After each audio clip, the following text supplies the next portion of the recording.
নৈরাজ্যের বাংলাদেশ, সাংবাদিককে গুলি করে খুন। ৪৫ বছর বয়সী রানা প্রতাপকে গুলি করে খুন। বাংলাদেশি দৈনিক পত্রিকার কার্যকারী সম্পাদককে খুন। অন্যদিকে বাংলাদেশের কালীগঞ্জে হিন্দু মহিলাকে গণধর্ষণ। গণধর্ষণের পর মধ্যযুগীয় নির্যাতন, গাছে বেঁধে চুল কেটে দেওয়ার অভিযোগ। স্থানীয় দুই যুবকের থেকে জমি কেনার পর বিবাদ। জমি কেনার পর থেকেই ইঙ্গিত, কুপ্রস্তাব অস্বীকার করায় নির্যাতন। আত্মীয়দের উপস্থিতিতে ধর্ষণ, নিপীড়ন। আরো একবার জানিয়ে রাখবো, নৈরাজ্যের বাংলাদেশ, সাংবাদিককে গুলি করে খুন। ৪৫ বছর বয়সী রানা প্রতাপকে গুলি করে খুন।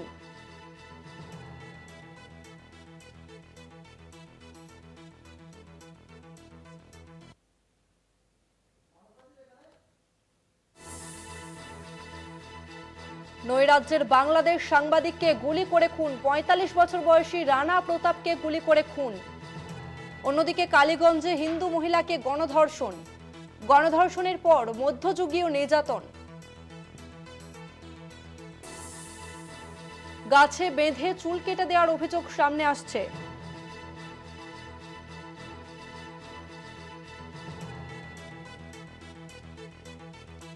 ফের বাংলাদেশে হিন্দু নিপীড়নের ঘটনা সামনে এলো।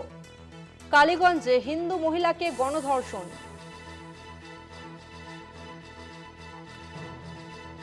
গণধর্ষণের পর মধ্যযুগীয় নির্যাতন। অন্যদিকে বাংলাদেশে সাংবাদিককে গুলি করে খুন। ৪৫ বছর বয়সী রানা প্রতাপকে গুলি করে খুন। বাংলাদেশি দৈনিক পত্রিকার কার্যকারী সম্পাদককে খুন। এবং একই সঙ্গে বাংলাদেশের কালীগঞ্জে হিন্দু মহিলাকে গণধর্ষণ।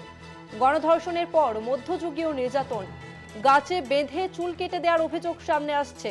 স্থানীয় দুই যুবকের থেকে জমি কেনার পর বিবাদ। জমি কেনার পর থেকেই ইঙ্গিত দেওয়া হচ্ছিল মহিলাকে।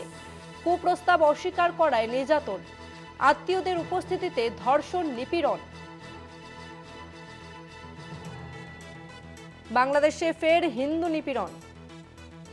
আমরা বিস্তারিত কথা বলবো। আমাদের সঙ্গে ফোন লাইনে রয়েছে প্রতিনিধি ঋষিকেশ ব্যানার্জি।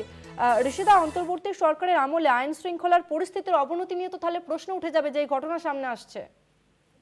একদমই, দেখো দর্শনে একের পর এক হিন্দু সেখানে অত্যাচারিত হচ্ছে, কারো মৃত্যু হচ্ছে, কাউকে জীবন্ত জ্বালিয়ে দেওয়া হচ্ছে। আর এবার একজন বাংলাদেশের হিন্দু বিধবা মহিলার উপরে অত্যাচারের ঘটনা ঘটেছে। সেখানে গ্যাং রেপ করা হয়েছে। দুজন মিলে ওই মহিলাকে, বছর 40-এর ওই মহিলার উপরে অত্যাচার চালায় বলে জানা যাচ্ছে। যেটা ঘটনার সূত্রপাত দুই যুবক শাহিন এবং তার এই ভাইয়ের কাছ থেকে ওই মহিলা প্রায় মানে 3 ডেসিবেল মতো জমি কিনেছিলেন কয়েক কোটি টাকা দিয়ে।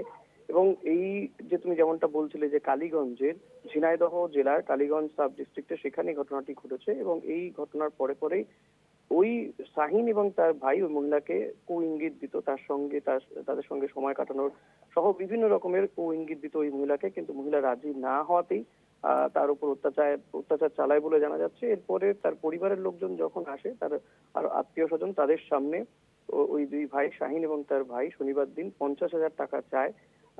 সেটাও দিতে অস্বীকার করাতে তারপরে ওই মহিলাকে গাছে ঝুলিয়ে তার চুল কেটে দেওয়া হয়। এমন অত্যাচারের ঘটনা ঘটছেই বাংলাদেশে।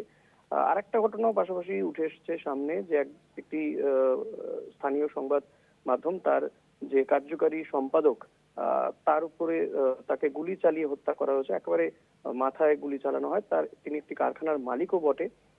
তো সেখানে এই বছর 45-এর রানা প্রতাপ, তাকে তার বিরুদ্ধে ইতিমধ্যে অনেকগুলো অভিযোগও নাকি ছিল, যদিও তাকে গুলি চালিয়ে হত্যা করা হয়। এবং বাংলাদেশে এই ধরনের ঘটনা বারবার ঘটছে, কিন্তু অন্তর্বর্তী ইউনূস সরকারের বিরুদ্ধে অভিযোগ যে এখনো পর্যন্ত সেভাবে কোনো পদক্ষেপই করা হচ্ছে না। একের পর এক হিন্দু নিধন বা হিন্দু অত্যাচারের ঘটনা ঘটেই চলেছে, তারপরও কোনো ব্যবস্থা নিচ্ছে না বাংলাদেশ সরকার। বর্তমানে যে সরকার চালানো হচ্ছে, ওই রানা প্রতাপ সে বাইক নিয়ে যাচ্ছিল, তার উপরে তখনই গুলি চালায়, খুব সামনে থেকে তার উপরে হামলা চালানো হয় এবং কয়েক রাউন্ড গুলি চালার পরে তাকে একবারে ঘটনাস্থলে হত্যা করে।